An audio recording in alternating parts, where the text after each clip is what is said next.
Hello friends, कैसे हैं आप सब लोग। मैं आशा करती हूँ आप लोग सब बहुत अच्छे होंगे और खूब खूब खूब मस्त होंगे। तो आज का वीडियो जो है वो टाइटल देख के आप लोग समझ ही गए होंगे कि किस लिए हम लोगों ने आज का वीडियो बनाया है। तो मुझे बहुत सारे कमेंट्स ऐसे आ रहे थे कि आप लोगों ने कैसे ट्रैवल किया, आप लोगों ने कैसे रिजॉर्ट बुक किया, कैसे टिकट बुक करी, आप लोग कौन से रिजॉर्ट में रुके हुए थे, रूम कैसा था, कैसा एक्सपीरियंस था, नाश्ता खाना सब कुछ कैसा रहा आप लोगों का। तो मैंने सोचा कि क्यों ना एक डिटेल वीडियो बनाई जाए, क्योंकि डॉक्यूमेंटेशन बहुत इंपॉर्टेंट है इसके लिए। तो डॉक्यूमेंट्स बहुत सारी चाहिए होती हैं। तो आप लोगों में से जो लोग भी सऊदी आना चाहते हैं वाया मालदीव्स, तो उन लोगों को थोड़ी सी हेल्प हो जाएगी हमारे वीडियो के थ्रू। तो हमने सोचा कि क्यों ना एक डिटेल वीडियो ही बनाया जाए इसका। तो कमेंट्स जो कर रहे हैं उनको भी हेल्प हो जाएगी और आने में भी आसानी हो जाएगी। तो इसमें जो है डॉक्यूमेंट्स पार्ट सारा देवू ने चेक किया है। आज मैं देवजीत के साथ कोलैब कर रही हूँ मेरे वीडियो में, तो मैंने उनकी हेल्प ली है। मैंने उनको बोला है कि प्लीज़ आप ही कुछ जानते हैं तो आप ही ज़रा अच्छे से मेरे जो व्यूअर्स हैं उनको बताएं कि आप कैसे कैसे क्या क्या डॉक्यूमेंट्स हमें ज़रूरत पड़ी थी। बाकी जो रिजॉर्ट है कैसे एक्सपीरियंस रहा वो मैं आगे जाके आप लोगों को बताऊँगी।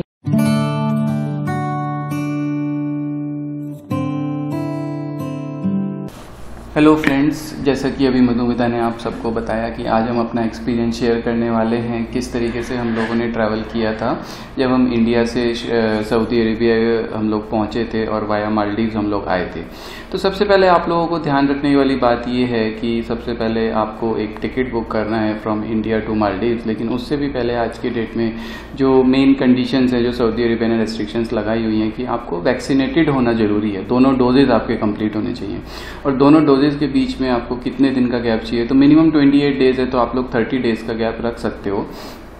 और आप इंडिया से एस्ट्राजेनेका जो कोविशील्ड जो वैक्सीन है, जिसका नाम एस्ट्राजेनेका है, जो सऊदी गवर्नमेंट ने अप्रूव किया हुआ है कि आप लोग अगर वो वैक्सीन लेते हैं तो आप यहाँ पर आ सकते हैं। बट ये है कि वो वैक्सीन लेने के बाद आपको उसको उनके सिस्टम पे अपडेट करना है। अगर कोई इकामा होल्डर्स हैं, जैसे रेजिडेंट्स हैं जो यहाँ के, और कुछ होते हैं जो विजिट वीज़ा होल्डर्स होते हैं। अब जैसे कि मैं इकामा होल्डर हूँ, तो मेरे को अगर वैक्सीन का सर्टिफिकेट अपलोड करना है तो मैं ई सर्विसेज जो MOH की वेबसाइट्स है उस पर मेरे को जा कर के अपलोड करना है और 2 से 3 दिन लगते हैं इस सर्टिफिकेट को अपडेट होने में, क्योंकि जब वहाँ पर अपडेट होता है उसके बाद वो आपका तवक्कलना जो स्टेटस है वो आपका अपडेट होता है। उसके बेसिस पे आप यहाँ पर एंटर कर सकते हैं, जिसका बेनिफिट ये है कि आपको सऊदी अरेबिया में आने के बाद 7 डेज का क्वारंटाइन पीरियड नहीं आप पर अप्लाई होता। लेकिन वो हम लोगों के केस में नहीं था, क्योंकि जब मैं इंडिया गया था तो मैंने वैक्सीन नहीं लगवाई थी और जब मैं इंडिया से वापस आया तब भी वैक्सीन हम लोगों का शुरू नहीं हुआ था लगना। तो इस वजह से हमें काफ़ी प्रॉब्लम हुई थी और जो मैं आज आपसे शेयर करने वाला हूँ, जिससे कि आपको कुछ बेनिफिट मिले हमारी प्रॉब्लम से। तो सबसे पहले हम लोगों ने अपना RT-PCR टेस्ट कराया था इंडिया में, जो कि 72 आवर्स का टाइम पीरियड है अगर हम मालदीव्स से ट्रैवल कर रहे हैं।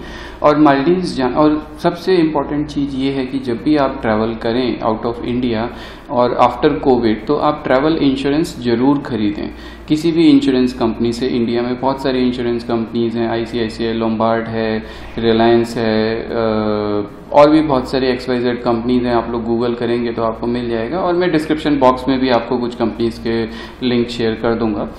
बट मेक श्योर कि आप चलने से पहले ये इंश्योरेंस ले लें। आप ये सोचें कि मालदीव्स जाकर हम ये इंश्योरेंस लेंगे तो आप प्रॉब्लम में पड़ सकते हैं, क्योंकि हम लोगों के साथ भी ये चीज़ हुई थी कि हम लोगों ने मालदीव्स में जाके इंश्योरेंस लिया था। बाकी एक इंश्योरेंस हमें एक रिजॉर्ट में ही बुक मतलब मिल गया था। हमने किया था एक्चुअली। इंश्योरेंस कंपनीज जो हैं पूरे ऑल ओवर द वर्ल्ड, कोई भी इंश्योरेंस कंपनी जब होम कंट्री से कोई पैसेंजर्स डिपार्ट कर जाते हैं उसके बाद वो इंश्योरेंस नहीं देते। वो ले सकते हो आप, लेकिन कुछ भी कवरेज नहीं मिलेगा। तो अकॉर्डिंग टू मालदीव्स जो भी आजकल के रिजॉर्ट्स में जो बुकिंग चल रही है, जो हम लोगों को थोड़ी प्रॉब्लम हुई थी वहाँ पहुँचने के बाद, उसमें ये था कि जो हमारा इंश्योरेंस है, ट्रैवल इंश्योरेंस है, वो उसमें कवरेज क्या क्या होना चाहिए। तो पहली चीज़ तो उसमें ये होनी चाहिए, फर्स्ट थिंग इज आपका इंश्योरेंस जो है वो कोविड-19 को कवर करे, मीन्स आपका हॉस्पिटलाइजेशन कवर हो। सेकंड चीज़, दूसरी चीज़ आपकी उसमें ये होनी चाहिए कि जो अगर इन केस आपको हॉस्पिटलाइज नहीं होना पड़ता लेकिन आपका टेस्ट पॉजिटिव आ जाता है मालदीव्स से निकलने से पहले, तो आपको दोबारा से वहाँ पे 14 डेज रुकना पड़ेगा। रुकने के लिए ज़रूरी नहीं है कि आप हॉस्पिटलाइज हों, क्योंकि कोरोना पॉजिटिव आने वालों का ज़रूरी नहीं है कि उसको हॉस्पिटल में जाना ही पड़े, एडमिट होना ही पड़े, क्योंकि उसकी कंडीशन के ऊपर डिपेंड करता है। आज कोविड अगर नॉर्मल है, माइल्ड इन्फेक्टेड है, तो उसको हॉस्पिटल जाने की ज़रूरत नहीं है। तो उस केस में क्या है, आपको एक होटल का एकोमोडेशन जो है और उसका जितना भी फुल बोर्ड होता है, फुल बोर्ड मीन्स सुबह का लंच भी होना चाहिए, सुबह का ब्रेकफास्ट भी होना चाहिए, दोपहर का लंच भी होना चाहिए और रात का खाना भी होना चाहिए, उसे हम फुल बोर्ड बोलते हैं। तो जो कोविड इंश्योरेंस है, जब भी आप अगर इनकेस आप ICICI लोम्बार्ड को सिलेक्ट करते हैं तो वहाँ पे जो एजेंट है आप उसको ज़रूर बताएं कि आपको क्या क्या कवरेज चाहिए। तो ये एक बहुत इंपॉर्टेंट चीज़ है, जब भी आप इंडिया से चलें तो इस चीज़ का ज़रूर ध्यान रखना। हाँ। उसके बाद जो आप रिजॉर्ट सिलेक्ट करें तो आप किसी भी एजेंट के थ्रू भी जा सकते हैं और आप डायरेक्ट भी सिलेक्ट कर सकते हैं, डायरेक्ट होटल्स के। जैसे हम लोग रुके थे साउथ पाम रिजॉर्ट, और इसके अलावा 2 रिजॉर्ट बहुत फेमस हैं वहाँ पे, जो आजकल ये जो भी ये लोग क्वारंटाइन की वजह से जो भी लोग ट्रैवल कर रहे हैं और उन लोगों के लिए बहुत अच्छा ऑप्शन है एरादू रिजॉर्ट और बेयादू रिजॉर्ट। इनके रेट्स भी अच्छे हैं और ये आइलैंड रिजॉर्ट्स हैं और ये अनइनहेबिटेंट रिजॉर्ट्स हैं, क्योंकि इनहेबिटेंट एरिया में मालदीव्स में जो है वहाँ पर गवर्नमेंट ने अलाउ नहीं किया, इंडियंस वहाँ पे नहीं जा सकते। इनहेबिटेंट रिजॉर्ट्स, वो इनहेबिटेंट आइलैंड्स वो होते हैं जहाँ पे लोगों की बसावट है, बहुत से लोग रहते हैं। जो अनइनहेबिटेड आइलैंड होते हैं जहाँ पे लोग कम रहते हैं, और वहाँ पे रिजॉर्ट्स जो बने हुए हैं, तो बेसिकली वहाँ पे रिजॉर्ट्स के ही लोग रहते हैं। जैसे हम लोगों ने साउथ पाम रिजॉर्ट किया था और हमारा बहुत ही एकदम अर्जेंटली हम लोगों ने ट्रैवल किया था। लकीली हमें एक GAC हॉलीडेज करके गोवा में जो है GAC वैकेशन हॉलीडेज करके एक एजेंट है जो पैकेज बुक करते हैं, उनसे मेरी 3-4 दिन पहले से थोड़ी सी बातचीत थी और उन्होंने इमरजेंसी में मेरे को बुक करके दिया था। बहुत ही सज्जन आदमी है वो। उनका लिंक भी मैं डिस्क्रिप्शन बॉक्स में डाल दूंगी, इनकेस अगर आप लोगों को कोई हेल्प चाहिए कि हमने कैसे बुक करा है, और वो बहुत हेल्पफुल है मतलब इन सब चीज़ों के लिए। तो उनका लिंक भी मैं आपको डिस्क्रिप्शन बॉक्स में डाल दूंगी, तो उससे आपको हेल्प हो जाएगी कि अगर आप उनसे करवाना है तो आप उनसे इजीली करवा सकते हैं। वो काफ़ी हेल्पफुल है, क्योंकि हमारा लगेज का भी इशू हुआ था, हमारे पास बहुत ज़्यादा लगेज था। तो हम एयरपोर्ट से, मतलब जो इंटरनेशनल एयरपोर्ट से डोमेस्टिक के थ्रू गए थे। यहाँ पे हमारे रिजॉर्ट में डोमेस्टिक एयरपोर्ट के थ्रू हम लोग ने ट्रैवल किया था, तो लगेज के टाइम पे भी उन्होंने हमारी काफ़ी हेल्प करी थी। तो आप उनसे करवा सकते हैं, करवाना चाहें तो। के बाद जब आप इंडिया में जब आप डिपार्चर के लिए रेडी हो जाएं और जब आप घर से निकलने के लिए तैयार हों, तो विदिन 24 आवर्स अपने फ्लाइट टाइमिंग से विदिन 24 आवर पहले आप इमूगा का फॉर्म जरूर भरें। इमूगा जो है वहाँ का इमिग्रेशन फॉर्म है मालदीव्स अराइवल के लिए। यही सेम फॉर्म आपको भरना जरूरी है जब आप मालदीव से डिपार्चर करेंगे। ये हमने भरा नहीं था और हमें पता नहीं था शायद कि हमें भरना है, और हमें वहाँ पे 2-3 घंटे हमारा ऐसे ही बेकार हो गया, हमें प्रॉब्लम फेस करना पड़ा। अगर आपके साथ बच्चे हैं तो ज़रूर आपने जितने भी डॉक्यूमेंटेशन है वो अपने रिजॉर्ट से, अपने घर से करके चलें, क्योंकि बच्चों के साथ बहुत प्रॉब्लम हो जाती है, वो क्रैंकी हो जाते हैं। तो हमारे पास एक छोटा 1.5 साल का बच्चा था, तो हमें बहुत दिक्कतें हुई मतलब इन सब टाइमिंग में। और लेकिन मैं एक बात ये कहना चाहूँगी कि हम लोगों ने जैसे 14 डेज क्वारंटाइन हुआ मालदीव्स में, दूसरी कंट्रीज से बेटर रहा हम लोगों का, क्योंकि हमें एक आइलैंड मिल गया था जिसको हम थोड़ा एक्सप्लोर कर सकते थे, हम कहीं जा सकते थे। ऐसे हमारे एक फ्रेंड थे, वो बहरीन से गए, बट वो कहीं नहीं जा सकते थे। यहाँ पे बहरीन में बहुत स्ट्रिक्ट रूल फॉलो होता है। अभी कहाँ कहाँ का खुला हुआ है वो तो मैं एग्जैक्ट नहीं जानती, वो देवू बता पाएंगे आप लोगों को अच्छे से। बट मालदीव्स का एक्सपीरियंस हमारा बेस्ट रहा अगर हम क्वारंटाइन के हिसाब से देखें तो, कि हम लोग इतने बोर भी नहीं हुए, इतने परेशान भी नहीं, बट गर्मी बहुत ज़्यादा थी। दिन के टाइम पे वहाँ बहुत गर्मी होती है इस टाइम पे।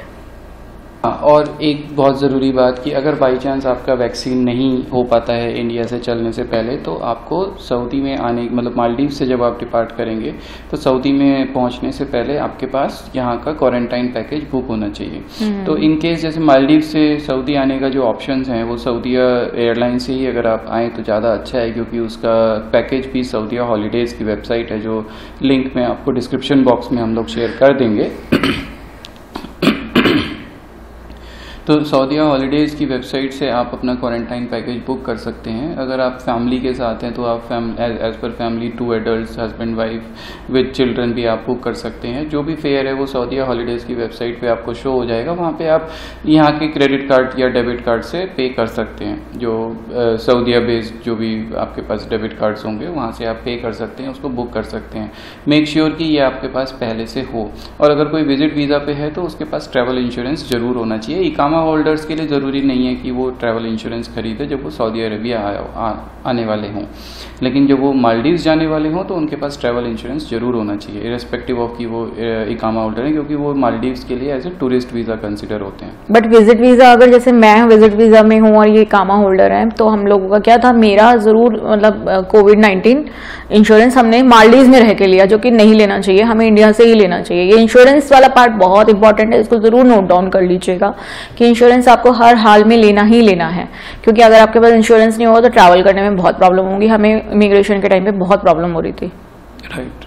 फिर जब आप सऊदी अरेबिया पहुंच जाएंगे, अगर आपको क्वारंटाइन होना है तो आपको रियाद के टर्मिनल में या जेद्दा अगर आप जा रहे हैं तो, क्योंकि 2 ही फ्लाइट है जो माले से रियाद या माले टू जेद्दा आती है, और ये वीकली आई थिंक ये weekly once in a week है, एक दिन जेद्दा आती है और एक दिन रियाद आती है, फिर देन नेक्स्ट वीक दोबारा इसको रियाद जेद्दा ट्रैवल करती है सऊदी एयरलाइंस की फ़्लाइट। तो उसी हिसाब से आप अपनी टिकट्स बुक करें जब आप इंडिया से डिपार्चर करेंगे, तो उसी के हिसाब से।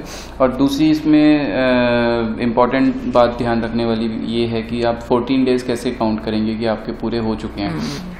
तो जिस दिन आप मीन्स मालदीव्स पहुंचते हैं उस दिन को आप काउंट नहीं करेंगे, एंड देन उसके बाद जब आप काउंट करेंगे तो 14 नाइट्स मीन्स 14 डेज क्रॉस करने के बाद 15th डे आप ट्रैवल कर सकते हो। जैसे फॉर एन एग्जांपल, जैसे अगर आप 1 तारीख को दिल्ली टू माले ट्रैवल करते हैं या इंडिया टू मालदीव्स आप चाहते हैं 1 तारीख को, तो आप 1 तारीख को काउंट नहीं करेंगे। उसके बाद आप 2, 3, 4, 5, 6, 7, 8, 9, 10, 11, 12, 13, 14, 15, 15th तक आप ट्रैवल नहीं कर सकते, 16th को आप ट्रैवल कर सकते हो। तो ये जरूर आप ध्यान रखना, जब भी आप इंडिया से चलें तो आपका 15th डे निकलने के बाद जो 16th डे होगा उसमें आपके पास 14th डे निकलने के बाद जो 15th डे होगा उसमें आपके पास सऊदिया एयरलाइंस की फ़्लाइट होनी चाहिए। अगर नहीं है तो आप इंडिया में आप अपनी जर्नी को और 1-2 दिन आगे बढ़ा सकते हैं। कैलकुलेशन आपको करना पड़ेगा कि आप इंडिया से कब चलें कि वो जो डायरेक्ट फ़्लाइट है वो आपको मिल जाए। वाया फ़्लाइट आप ना लें, ज़्यादा बेहतर होगा, क्योंकि आजकल दूसरी कंट्रीज़ का पता नहीं, हर day by day rules change हो रहे हैं। अगर आप किसी अदर एयरलाइंस पे ट्रैवल कर रहे हैं और उन्होंने इंडियंस को बैन कर दिया तो आप वहाँ से आप ट्रैवल नहीं कर सकते। तो प्रेफरेंस आप यही रखना कि आप डायरेक्ट फ़्लाइट में ट्रैवल करें, क्योंकि मेरा फाइनल डेस्टिनेशन रियाद था, फिर भी हम लोग जेद्दा गए क्योंकि डायरेक्ट फ़्लाइट नहीं थी, वो 3 दिन के बाद थी डायरेक्ट फ़्लाइट रियाद की।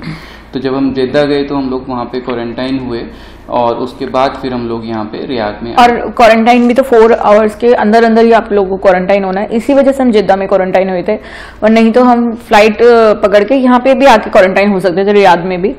बट सिर्फ इसी वजह से जेद्दा क्वारंटाइन हुए क्योंकि 4 आवर्स के अंदर अंदर हमें क्वारंटाइन होना था। ये एक रूल है सऊदी का। बाकी इस पूरे ट्रैवल में आप ये मान के चल सकते हैं कि 1 पर्सन का जो खर्चा है वो एटलीस्ट 1.5 लाख INR से 2 लाख INR के बीच में पड़ता है। तो टोटल आप ये मान के चल सकते हैं कि अगर 2 लोग ट्रैवल कर रहे हैं तो 3 to 4 लाख के बीच में खर्चा है इसमें। और अगर बेबी है तो फिर उसका भी कुछ तो लगेगा ही। बेबी डिपेंड करते हैं कि अगर 2 साल से ऊपर बेबी है तो उसका 50% मान के आप चल सकते हैं। अगर 2 साल से छोटा है तो हार्डली 10% आप मान के चल सकते हैं टोटल कॉस्ट का।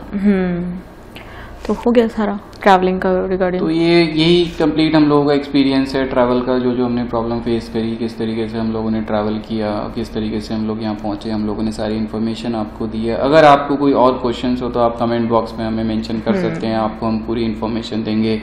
क्योंकि जो आजकल रूल्स बहुत चेंज हो रहे हैं, कंट्रीज़ भी चेंज हो रही हैं। अभी मालदीव्स 15 जुलाई से दोबारा ओपन हुआ है। जब हम लोगों ने ट्रैवल किया था तो मालदीव्स 10th ऑफ मई को बंद हो गया था। मालदीव मतलब इंडिया के साथ उसने ट्रैवल बंद कर दिया था कि कोई इंडियंस ट्रैवल नहीं कर सकते, फ़्लाइट सारी कैंसिल हो गई थी और हम लोगों ने लकीली 8th मई को हम लोगों ने ट्रैवल किया था। अब हम आते हैं हमारे रिजॉर्ट के रिगार्डिंग बात करते हैं। हमारा जो रिजॉर्ट था वो साउथ पाम रिजॉर्ट था और हमने उसमें जो रूम लिया था वो बीच विला लिया था, मतलब जो बीच था वो हमारे रूम से सामने ही था और सनराइज विला भी था वहाँ पे, तो हमें वो नहीं चाहिए था। और जब हम गए थे तो ऑलमोस्ट रिजॉर्ट एम्प्टी था, तो हमें कोई ऐसी सिलेक्शन करने में प्रॉब्लम नहीं हुई। तो बीच वाला हमारा रूम था। और हम आते हैं इसमें खाने पीने की फैसिलिटीज के बारे में मैं आपको बताऊं। वहाँ पे सारा बुफे सिस्टम था। हम लोग जो मॉर्निंग में ब्रेकफास्ट था वो भी बुफे था, और जो लंच था वो भी बुफे था, और डिनर भी बुफे सिस्टम था। आप ड्रिंक्स वहाँ पे लेके नहीं जा सकते हैं अपनी, अगर आप चाहें पर्सनल ड्रिंक आप नहीं लेके जा सकते हैं। और आपको जो वहाँ से ड्रिंक्स मिलेंगी वो $3 से स्टार्ट होती है, और उससे एक्सपेंसिव जैसे जैसे आप मतलब लेना चाहते हैं ड्रिंक्स वैसे वैसे एक्सपेंस वहाँ पे बढ़ता है। मालदीव एक्सपेंसिव बहुत ज़्यादा है, अगर आपका बजट कम है तो उस हिसाब से आप वहाँ पे ड्रिंक्स कर सकते हैं। अब मैं आपको बताती हूँ खाने की टाइमिंग के बारे में। टाइमिंग क्या था ब्रेकफास्ट का टाइमिंग टिल 10 AM था।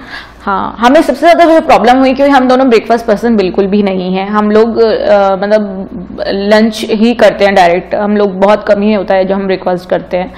तो हमें सबसे ज्यादा जो प्रॉब्लम होती थी, हम ब्रेकफास्ट करते थे और हमें 2 बजे तक किचन है वो लोग बंद कर देते थे। सबसे ज्यादा प्रॉब्लम हमें इस बात से होती थी कि 2 बजे तक वो लोग किचन बंद कर देते। अब मुझे नहीं मालूम कि दूसरे रिजॉर्ट्स का क्या सिस्टम है, बट अगर आप जब ट्रैवल कर रहे हैं तो अपने साथ कुकिंग जो रेडी टू ईट फूड होती है वो अपने साथ जरूर कैरी करिए। बाई चांस आप नहीं लंच कर पाए टाइमली जाके, तो कभी कभार मन करता है यहाँ साथ में नमकीन, चिवड़ा और स्नैक्स जरूर रखिए अपने साथ, मैगी। तो डिनर में भी बुफे सिस्टम था, वो भी बहुत अच्छा था। डेजर्ट आप मॉर्निंग में ब्रेकफास्ट में आपको फ्रूट्स मिल जाएंगे, और जो भी मिठाइयाँ होती हैं वो सब अवेलेबल होती हैं।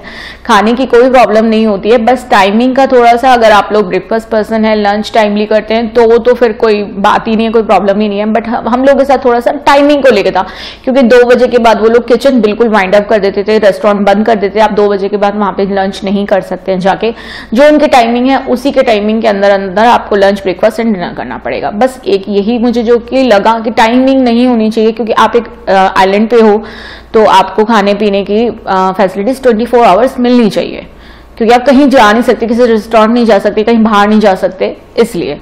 ठीक कि नहीं? और एक बात, अगर आप सऊदी आ रहे हैं और 7 डेज क्वारंटाइन होने वाले हैं सऊदी में आके, तो अगेन मैं आपको बोलूंगी अपने साथ रेडी टू ईट फूड लेकर आएं, क्योंकि कई बार ऐसा होता है यहाँ पे 7 डेज ही आपको अरेबिक खाना, इजिप्शियन खाना मिलेगा, जो कि आप पता नहीं, मेरे साथ जो प्रॉब्लम होती थी, मैं अरेबिक खाना ज़्यादा नहीं खा पाती थी मैं, और नॉनवेज ही नॉनवेज मिलता है। अगर आप थोड़ी सी भी वेज है, अगर आप हमेशा नॉनवेज नहीं खा सकते हैं, तो अपने साथ रेडी टू ईट फूड ज़रूर कैरी करें, अपने साथ स्नैक्स कैरी करें जब मतलब यहाँ आने के लिए, और कोशिश करें कि लगेज कम से कम हो। हम लोगों के साथ बहुत प्रॉब्लम हुई थी लगेज को लेके। नहीं ऐसा एंडिंग कर दी मिमी उठ गई है और ये मिमी उठ गई है, इसने हमारा हम लोगों का बहुत साथ दिया। मालदीव से होके आई, जेद्दा से होके आई, पहला इंटरनेशनल ट्रैवल किया। मिमी हमारे साथ बहुत अच्छे से थी, बहुत कोऑपरेट किया इसने। ये भी हमारे ट्रैवल का पूरा हिस्सा है, ये भी अपना एक्सपीरियंस शेयर करने वाली है। अपना बताओ कैसे लगा? तो आपने बताया? बता दो, हेलो कर दो। Hi hi guys, hi guys, hello hello guys. तो चलिए गाइज, इसी के साथ मैं इस वीडियो का एंड करती हूँ। आई होप आप लोगों के जितने भी क्वेश्चंस हैं वो मतलब आप लोगों को आंसर्स मिल गए होंगे। तो इसी के साथ आज के वीडियो को मैं एंड करती हूँ। आई होप आप लोगों को सब कुछ बहुत अच्छा लगा हो, आप लोगों को सब कुछ सही मतलब सही समझ में आया हो। कुछ भी अगर डाउट हो, कुछ भी अगर ऐसा लगे कि आपको हमसे पूछना है, आप कमेंट सेक्शन में कमेंट करके हमसे पूछ सकते हैं। और अच्छा लगेगा तो एक लाइक कर दीजिएगा, और चैनल पे नए हैं और सब्सक्राइब कर लीजिएगा। चलिए गाइज, मिलती हूँ नए व्लॉग के साथ, नई शुरुआत के साथ। अपना ध्यान रखिए, ख्याल रखिए, खूब खुश रहिए। Bye bye, ta-ta, bye.